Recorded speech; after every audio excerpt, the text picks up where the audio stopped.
A paz do Senhor Jesus, estamos iniciando mais um Instantes Finais e eu quero agradecer por sua audiência, a você que acompanha a programação da Rede Brasil pela TV ou pela internet. Quero agradecer a você que é cristão, a você que é evangélico, independente da sua denominação, e quero agradecer também a você que por alguma razão ainda não é cristão, ainda não é evangélico ou pertence a outra religião, mas está sempre acompanhando a nossa programação. Que Deus te abençoe, que as bênçãos de Deus continuem sendo derramadas sobre você e sobre a sua família. Se você deseja entrar em contato conosco, enviar a sua mensagem, a sua crítica, a sua pergunta, a sua opinião ou a sua sugestão, anote aí o número do WhatsApp do programa 994661010. Fique à vontade. Não se sinta constrangido. Você pode enviar sua dúvida, sua pergunta ou até mesmo a sua crítica, a sua opinião ou sugestão, porque a sua opinião é muito importante para nós. Muito bem, como é do seu conhecimento, nós estamos estudando o capítulo 3 do livro de Daniel, que descreve uma das histórias mais belas e mais conhecidas da Bíblia, que é a história de Sadraque, Mesaque e Abednego, aqueles jovens que foram lançados na fornalha de fogo ardente. Inclusive, essa imagem aí mostra isso, não é? A admiração do rei Nabucodonosor, porque havia lançado 3 jovens e, na realidade, ele viu 4 e o quarto era semelhante ao filho dos deuses. Nos programas anteriores, nós estudamos os versículos 1 a 11. Nós não vamos recapitular no que diz respeito a mostrar as telas para ganharmos tempo. Mas você sabe disso, o rei Nabucodonosor mandou erguer uma grande estátua lá no campo de Dura, uma estátua de ouro que tinha 60 côvados de altura, ou seja, mais ou menos 30 metros, tinha 6 metros de largura, 6 côvados, desculpe, que é mais ou menos 3 metros, e mandou chamar toda a liderança do reino.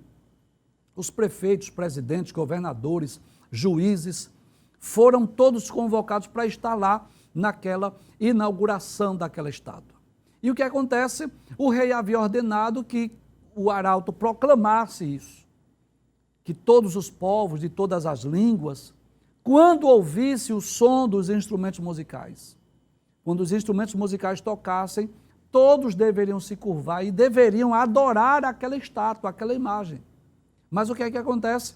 Quando os instrumentos tocaram, os jovens hebreus, Sadraque, Mesaque e Abednego, não se curvaram, não se dobraram, não adoraram a estátua.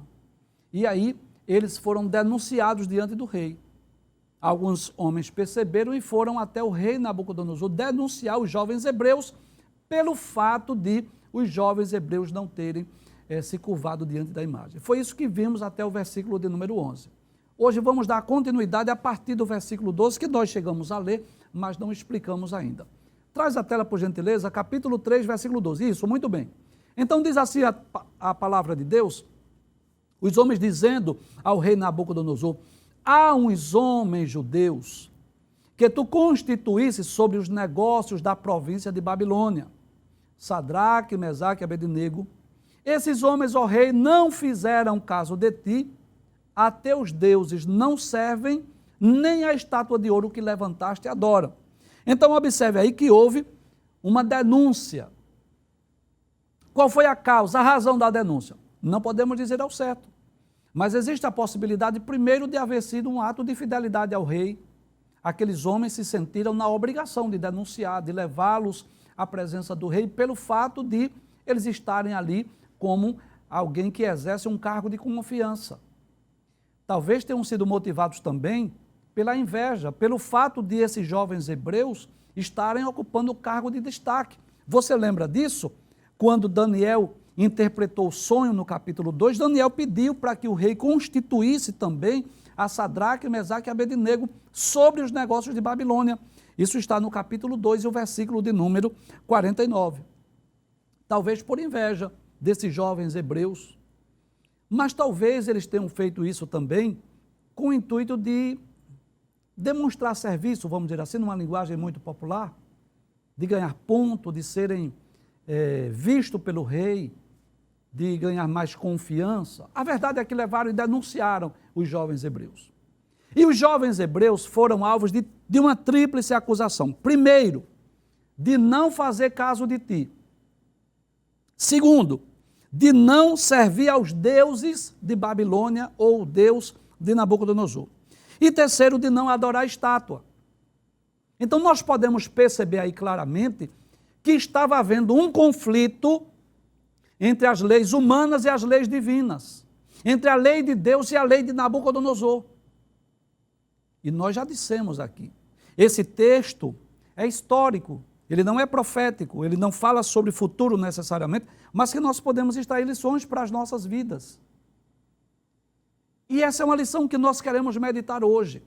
Até que ponto nós devemos ser submissos às leis humanas? Até que ponto nós somos subordinados, nós devemos obedecer, nós devemos cumprir?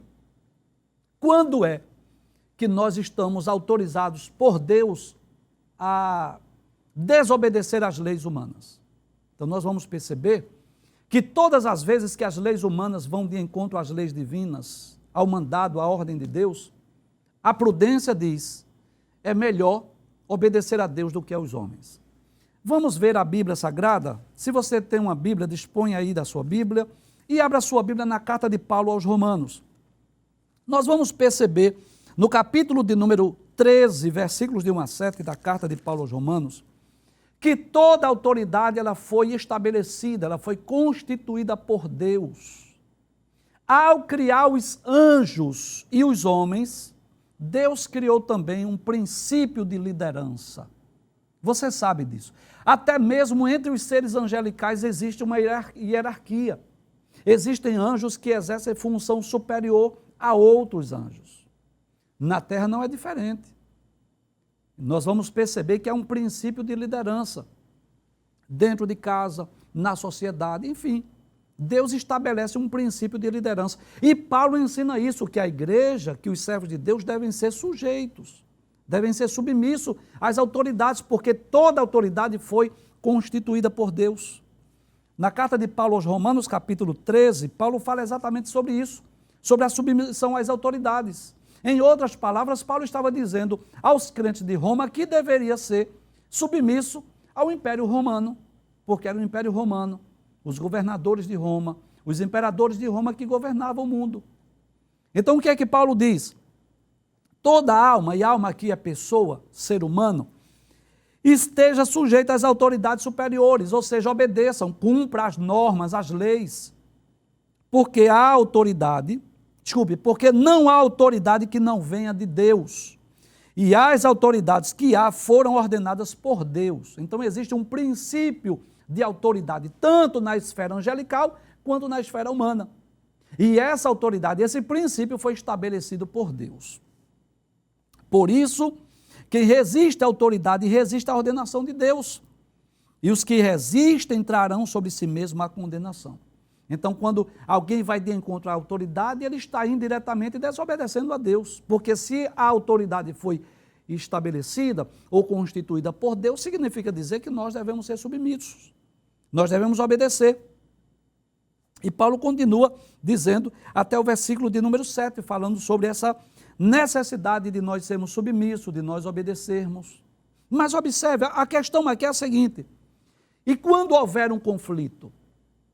E quando nós tivermos que obedecer, entre obedecer a Deus ou obedecer às autoridades? Quando nós estivermos diante dessa escolha, desse conflito, desse dilema, e agora, o que é que eu faço? Eu obedeço a Deus ou obedeço a Nabucodonosor, no caso dos 3 jovens hebreus? E claro, a prudência diz que nessa situação é melhor obedecer a Deus do que aos homens. É isso que Pedro nos ensina no livro dos Atos dos Apóstolos, no capítulo de número 4, versículo de número 19, quando os apóstolos foram proibidos de pregar o evangelho, de levar as boas novas de salvação. Jesus havia dito, ide por todo mundo e pregai o evangelho. E agora as autoridades estavam proibindo os apóstolos de pregar o evangelho. Capítulo 4, versículos 18 e 19 do livro dos Atos diz assim: e chamando-os, disseram-lhes que absolutamente não falassem nem ensinassem no nome de Jesus. Respondendo, porém, Pedro e João, disse-lhes: julgai vós se é justo diante de Deus, ouvir-vos antes a voz do que a Deus.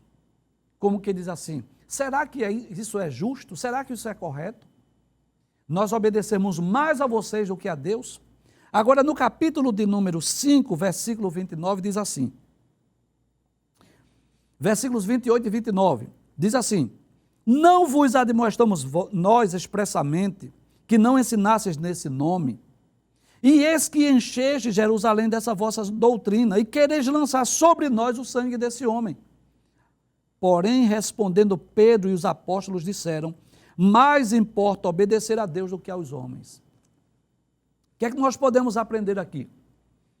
Que se as leis de Deus e humanas estão em harmonia, então vamos obedecer.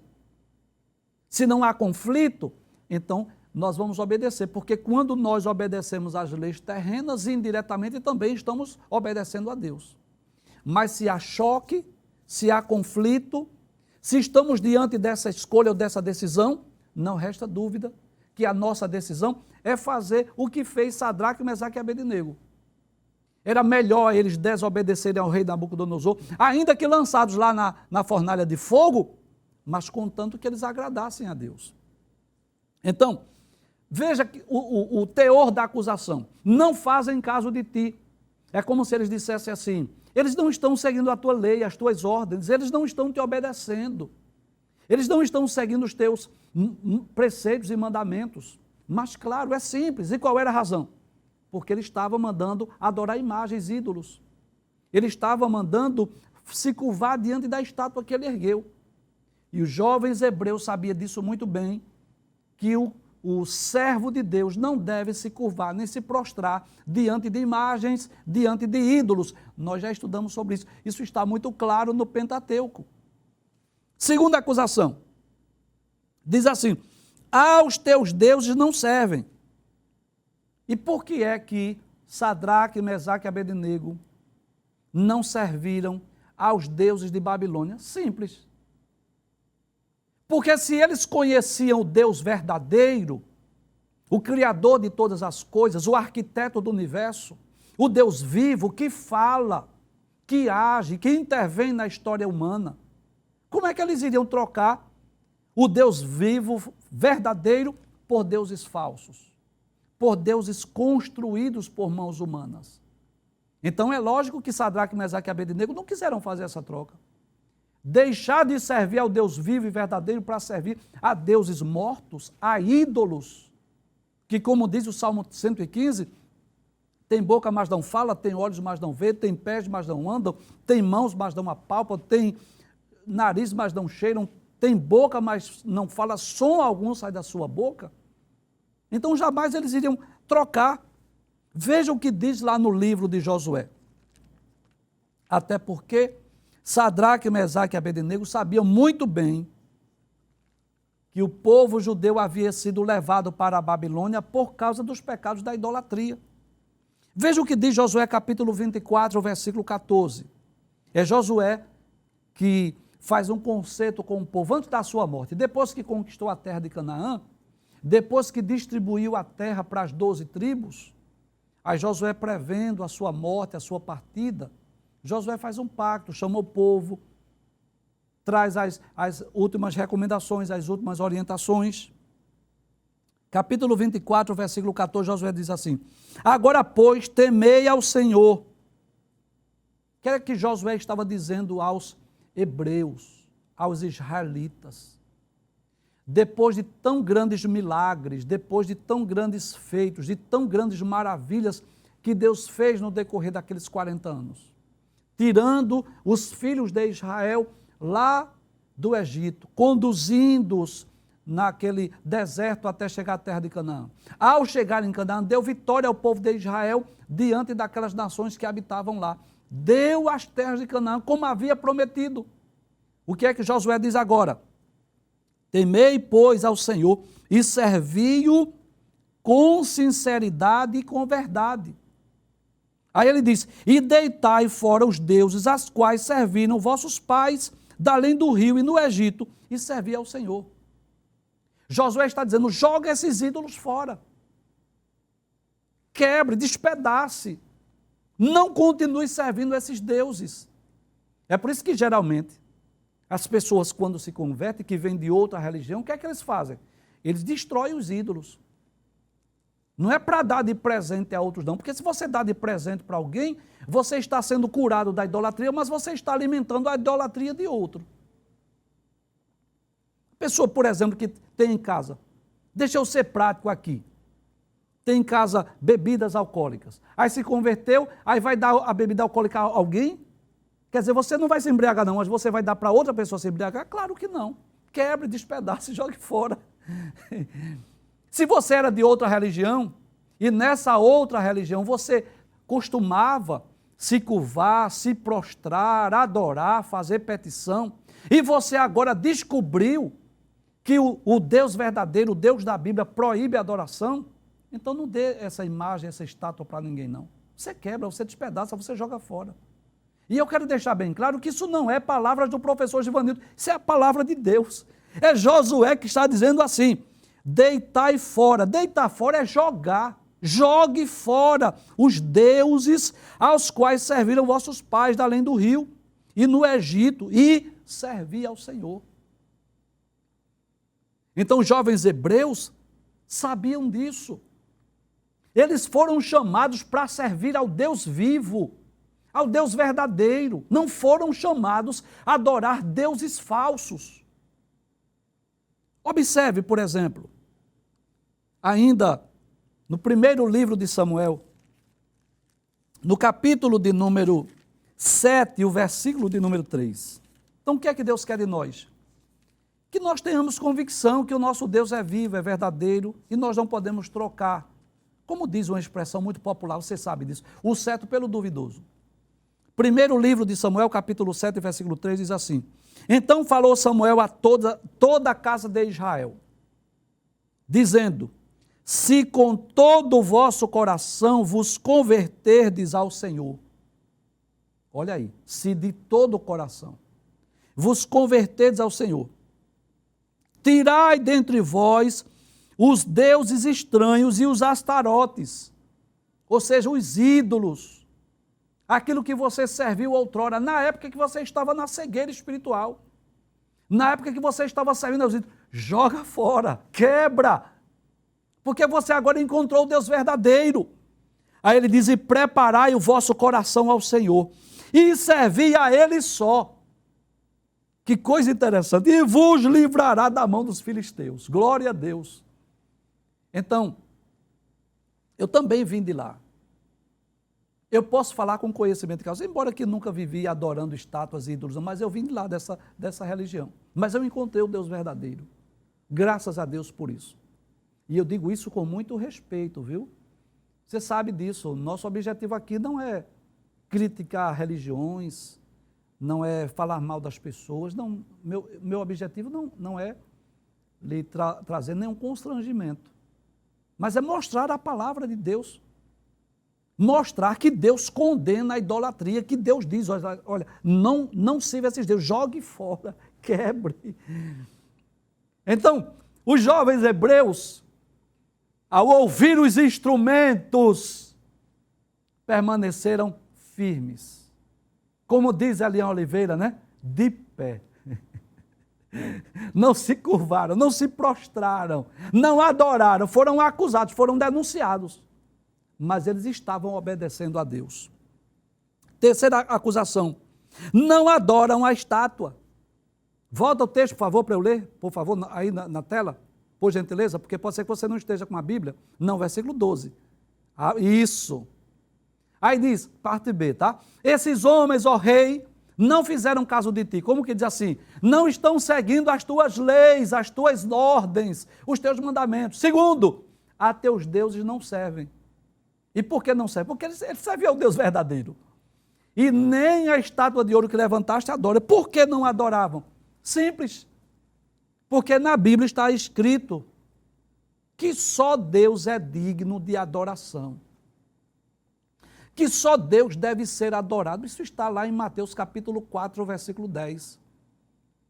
Quando naquela ocasião que Satanás veio tentar Jesus, o Filho de Deus, E fez aquela promessa: dar-te-ei os reinos e a glória do mundo, se prostrado me adorares. Jesus disse: vai-te, Satanás, porque está escrito: só a Deus adorarás e só a Ele servirás. Então, somente Deus, o Criador do universo, aquele que é o sustentador, provedor e mantenedor de todas as coisas, só Ele deve ser adorado. Ninguém mais merece adoração, nem os seres angelicais. Quando João foi curvar-se, prostrar-se diante do anjo, o anjo disse: levanta-te, eu sou teu conservo, teu e de teus irmãos, adora a Deus. Até o anjo sabe disso. Então, claro que Sadraque, Mesaque e Abednego, conhecedores profundos das Escrituras, conheciam a lei de Deus. É claro que ele não ia se curvar diante daquela imagem. Preferiram as acusações, preferiram ser lançados lá na fornalha, mas adorar a ídolos não. Inclusive, lá em João capítulo 4, versículos 23 e 24, Jesus, no diálogo com a mulher samaritana, Jesus chegou a dizer assim: Deus é espírito, e importa que os que o adorem em espírito e em verdade, porque Deus procura tais que assim o adoram. É por isso que nós cristãos, com muito respeito às outras religiões, nós não temos ídolos nos nossos templos. Nós não temos ídolos. Nós não nos curvamos diante de imagens de escultura. Nós não adoramos cantores, nós não adoramos pregadores. Nós respeitamos. Eu posso até admirar. Isso é normal. Admirar, ter uma admiração por um cantor, por um pregador, por um obreiro, isso é normal. Agora, adorar, não. Adorar, não. Nós não devemos nem usar, por exemplo, às vezes a pessoa diz assim: eu adoro sorvete. Eu não posso dizer isso. Diga que gosta de tomar sorvete, mas dizer que adora não, porque a adoração é algo que é somente para Deus, só Deus deve ser adorado, porque Ele é criador, sustentador, provedor, mantenedor, tudo que eu tenho, que só vem dEle, provém dEle, por isso que Ele deve ser adorado. Mas vamos ver a reação do rei agora, quando chega essa tríplice acusação, não é? Então observe o conflito, para a gente aprender bem essa lição aí, para você nunca mais esquecer, você que é um novo convertido. Se você é um crente antigo, você já sabe, mas um novo convertido. Se lá na empresa, por exemplo, o patrão, por exemplo, exigir você fazer alguma coisa que vai contrariar a lei de Deus, não faça não, diga assim: olha, o senhor vai me desculpar, mas isso aí eu não vou fazer. Se ele mandar você mentir, diga assim: olha, desculpe, mas eu não vou mentir não. Se ele mandar você ser desonesto lá, na negociação, vender 900 gramas por 1 quilo, ou vender carne de segunda dizendo que é carne de primeira, diga assim: olha, senhor, me desculpe, mas eu não vou fazer não. Prefira perder o emprego, que Deus vai cuidar de você. Porque todas as vezes que as leis humanas estiverem em conflito com as leis divinas, nós devemos obedecer à lei de Deus. É melhor servir a Deus, é melhor obedecer a Deus do que aos homens, foi isso que Pedro nos disse. Volta ao texto agora, versículo de número 13, capítulo 3, versículo 13, pode passar o texto? Então Nabucodonosor, com ira e furor, então o rei ficou bravo, ficou indignado, mandou chamar Sadraque, Mesaque e Abednego e trouxeram a esses homens perante o rei. Que coisa interessante. Veja agora o conflito mais uma vez. Aquela atitude, aquela ação de Sadraque, Mesaque e Abednego de não se curvar, não se prostrar, não obedecer à ordem do rei, trouxe para o rei ira, furor, ódio, mas agradou o coração de Deus. Significa dizer que se Sadraque, Mesaque e Abednego tivessem se curvado, se prostrado e adorado, o rei não estava bravo. O rei não ficava irado. Mas Deus, sim. Deus não ia se agradar da atitude dos hebreus. Era como se Deus dissesse assim: que os outros prefeitos, presidentes, governadores, juízes se curvassem, tudo bem, porque eles não me servem, mas vocês três, que me conhecem, que tiveram experiências comigo, não é possível. Então, estava mais uma vez havendo conflito. Diante do rei, o coração do rei, irado, bravo, furioso, mas Deus alegre com a iniciativa daqueles jovens. É claro que Deus não é pego de surpresa e Deus já sabia muito bem o que aqueles jovens iriam fazer. Mas aquele gesto, aquela atitude agradou a Deus. E é esse o dever de todos nós.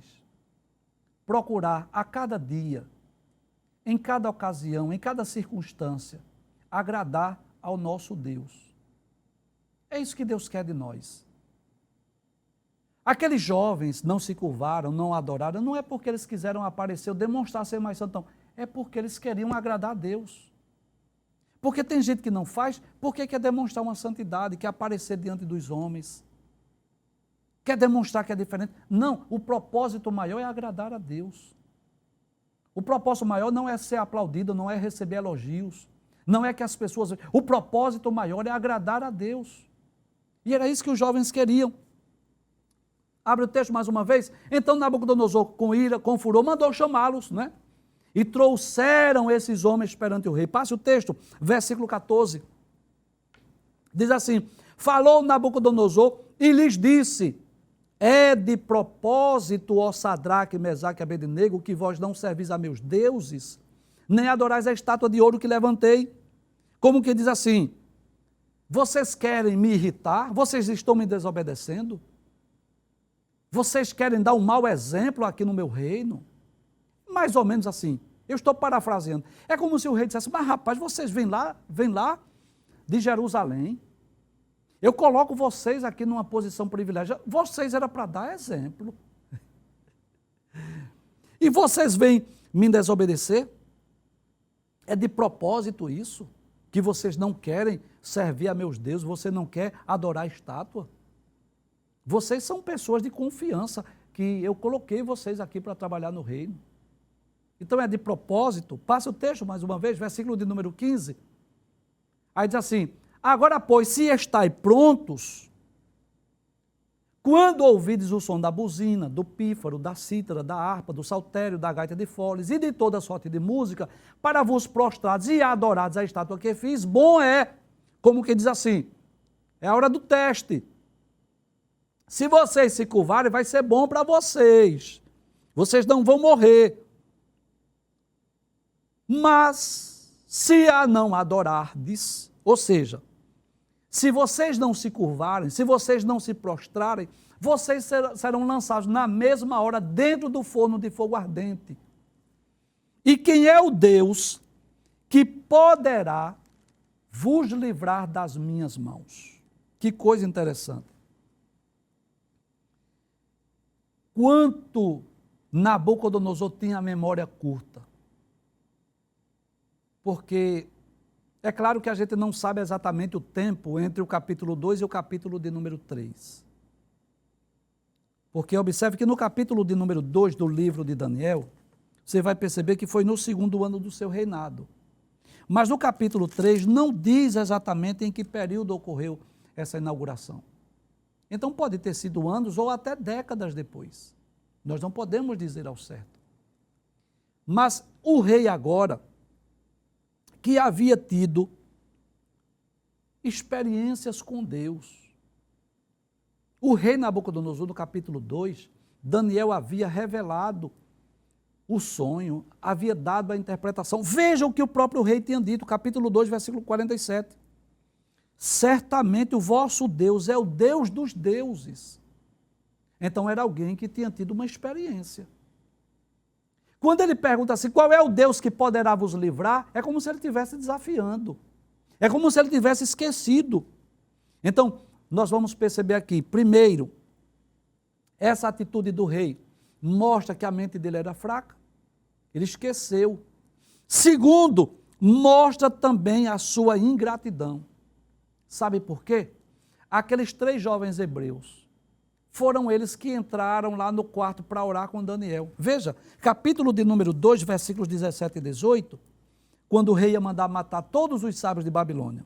Diz assim: então Daniel foi para casa, fez saber o caso a Ananias, Misael e Azarias, seus companheiros, para que pedissem misericórdia a Deus dos céus sobre este segredo, a fim de que Daniel e seus companheiros não perecessem com o resto de Babilônia. Versículo de número 49. E pediu Daniel ao rei e constituiu sobre os negócios da província de Babilônia a Sadraque, Mesaque e Abednego. Então, primeiro, o rei estava demonstrando que a sua memória era fraca, porque ele conheceu Deus de Israel, ele conheceu Deus de Sadraque, Mesaque e Abednego. Ele mesmo chegou a dizer, são palavras do rei, capítulo 2, versículo 47, certamente o vosso Deus é o Deus dos deuses. E agora ele pergunta assim, quem é o Deus que vai poder livrar? É como se ele desafiasse a soberania de Deus. É como se ele desafiasse o poder de Deus. E eu quero deixar bem claro aqui, todas as vezes que Deus é desafiado, eu não preciso me preocupar com isso. Se alguém está desafiando a Deus, não precisa se preocupar não, fica tranquilo, Deus irá agir. Deus tem os Davi para derrubar os Golias. Deus tem os anjos para matar 185 mil dos soldados lá de Senaqueribe. Quando Deus é desafiado, Deus vai, de alguma forma, vai agir. Eu não sei como, eu não sei o que Deus vai fazer, mas alguma coisa Deus vai fazer. Passe o texto, versículo 16, por gentileza. Então, no versículo 15 nós vamos ver isso, né? Se vocês estiverem prontos, quando tocar os instrumentos, quando a orquestra tocar, e se vocês se curvarem, bom é para vocês. Como que diz assim, vocês vão escapar, vocês não vão morrer. Mas se vocês não se curvarem, quem é que vai livrar vocês das minhas mãos? Pode passar o texto, versículo 16 e 17. Pode passar o texto, por favor. Aí o que é que Sadraque, Mesaque e Abednego diz? Não necessitamos de te responder sobre esse negócio. É como se dissesse assim, nós não precisamos aqui, ó rei, te dar satisfação, ficar argumentando. Nós não precisamos aqui, ó rei, pedir para que você mude o decreto. Nós não precisamos ficar pedindo misericórdia. Não queremos pedir, ó rei, que você mude a lei, o decreto. Não, não necessitamos te responder, não. Traz a tela, por favor. Talvez, se fosse outra pessoa, fosse discutir com o rei, ou fosse lembrar que eles oraram com Daniel para Deus revelar o sonho, ou pedir ao rei misericórdia, ou talvez dizer assim, olha, rei, me entenda, por favor, você sabe, eu sou crente, eu sirvo a Deus. Não, nós não precisamos discutir sobre esse negócio, não. Nós não precisamos falar sobre esse assunto, não. Não necessitamos te responder, ó rei. Sabe por quê? Porque Deus havia sido desafiado. E quando Deus é desafiado, quem vai agir é Ele, não sou eu. Se alguém desafiou a Deus, quem vai entrar na história agora é Deus, não sou eu mais. Passe o texto, versículo 17. Não, versículo 17 ainda. 16 e 17, volta, por favor. Isso. Aí, não necessitamos de te responder esse negócio. Eis que o nosso Deus, a quem nós servimos, é que nos pode livrar. Então nós vamos perceber que os hebreus creram que Deus poderia livrar. Com certeza eles lembraram de muitos fatos, de muitos registros, de muitas histórias bíblicas. Com certeza eles lembraram da escravidão egípcia. Quem foi que livrou os hebreus lá do Egito, lá de Faraó? Não foi Deus? Pronto, foi Deus que livrou.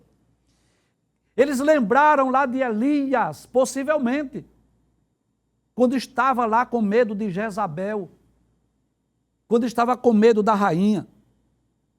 Possivelmente eles lembraram lá do povo judeu nos dias de Senaqueribe, nos dias de Ezequias, que Ezequias ameaçou invadir, disse assim, quem é o Deus que vai poder livrar vocês? Possivelmente eles lembraram lá dos dias de Josafá, quando 3 povos, os amonitas, os moabitas e os da montanha de Seir, ameaçaram invadir Judá. Possivelmente eles lembraram. É possível que o Espírito Santo tenha lembrado a eles esses fatos. Como quem diz assim, isso não está explícito, estamos apenas pensando nessa possibilidade. Que quando Deus quer livrar, Ele livra. Aí eles creram no milagre. Volta o texto mais uma vez. Aí ele diz, eis que o Deus, o nosso Deus, a quem nós servimos, olha aí, Ele é nosso Deus porque nós servimos, é que pode nos livrar. Aí ele diz, com fé, com convicção, com certeza, Ele nos livrará do forno de fogo ardente e da tua mão, ó rei. Então, como se dissesse assim, Deus pode livrar. Deus tem um poder de nos livrar. Ele pode nos livrar aqui dessa fornalha. Ele pode nos livrar da tua mão. É como se ele lembrasse, não é? Lá do que está no livro de Jó, capítulo de número 42, versículo 2. Bem sei eu que tudo podes. É como se eles lembrassem daquela experiência de Abraão, lá em Gênesis capítulo 22. O cordeiro para si Deus proverá. Eles disseram, ele vai nos livrar da tua mão. Nós cremos nisso. Nós estamos acreditando no milagre. Passa o texto, versículo 18. Agora tem uma coisa, rei. Versículo 18 e 19. Quero concluir o programa com esses dois versículos. Ele diz assim, e se não, como que ele diz assim, ó rei, se Deus não quiser livrar, ele pode, mas se ele não quiser, fica sabendo, nós não serviremos a teus deuses, nem adoraremos a estátua de ouro que levantaste. Como que diz assim, se Deus não quiser livrar, nós vamos morrer, nós vamos ser lançados. Agora, nós não vamos nos curvar. Nós não vamos nos prostrar, nós não vamos adorar. E é aí que está a grande lição do capítulo 3. O que Deus quer nos ensinar no capítulo de número 3, para cada um de nós, não é o livramento da ocasião da fornalha. Não, não é isso que Deus quer nos ensinar. A maior lição é essa fé, essa confiança inabalável. O ápice da história não é os jovens saindo da fornalha de fogo, não. O ápice da história é os jovens dizendo, o nosso Deus nos livrará. E se ele não livrar, nós vamos morrer. Mas nós não vamos adorar a imagem. Esse é o ápice da história. Essa é a principal lição que nós queremos aprender. Como disse o poeta, se Deus fizer, ele é Deus. Se ele não fizer, ele é Deus também. Se Deus curar, ele é Deus. Se ele não curar, ele é Deus também. Se a porta abrir, ele é Deus. Mas se fechar, ele continua sendo Deus. O poeta disse isso. É mais ou menos isso que os jovens disseram. E nós podemos entender isso. Que Deus é o Deus que muitas vezes livra. Já citamos vários exemplos. Livrou os hebreus das mãos de Faraó. Livrou o povo de Judá de invasões estrangeiras. Mas quando ele não quer, quando ele quer, ele permite que o crente passe. E eu quero concluir o programa hoje. Nós vamos voltar ainda nesses versículos 18 e 19 no próximo programa. Mas eu quero concluir dizendo que às vezes Deus nos livra da prova. Às vezes Deus não permite que a prova chegue para nós, a luta chegue. Às vezes Deus impede que ela chegue. Como, por exemplo, segundo o livro das Crônicas, no capítulo de número 20, quando 3 povos, os amonitas, os moabitas e os da montanha de Isaí, vieram invadir Judá. Só que Josafá foi orar e Deus disse assim, olha, nessa peleja vocês não terão que pelejar. E o que aconteceu? Deus pôs emboscada e quando os tocadores tocavam e cantavam, os inimigos começaram a destruir uns aos outros e a batalha foi vencida sem que Judá precisasse nem lutar. Às vezes Deus nos livra da luta e da prova. Às vezes Deus nos livra na prova, na luta. Foi o que aconteceu com Daniel. Deus não impediu de Daniel ser lançado na cova dos leões, mas impediu que os leões, devorassem Daniel. Foi o que aconteceu com os 3 jovens hebreus. Deus não impediu que eles fossem lançados na fornalha, mas Deus não deixou que o fogo consumisse. Então, às vezes, Deus livra da luta e, às vezes, Deus nos livra na luta. E, às vezes, Deus nos dá graça para suportar.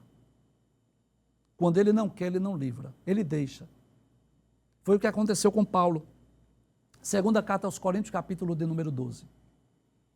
Paulo disse que tem um espinho na carne, ele disse, a saber, um mensageiro de Satanás para me esbofetear. E ele disse, orei 3 vezes. E Deus disse assim, a minha graça te basta, porque o meu poder se aperfeiçoa na fraqueza. Então, se Deus livra da luta, na luta, ou nos dá graça para suportar, Não sei como Ele vai fazer na minha e na sua vida, mas de uma certeza nós temos, que Ele fará o melhor por nós.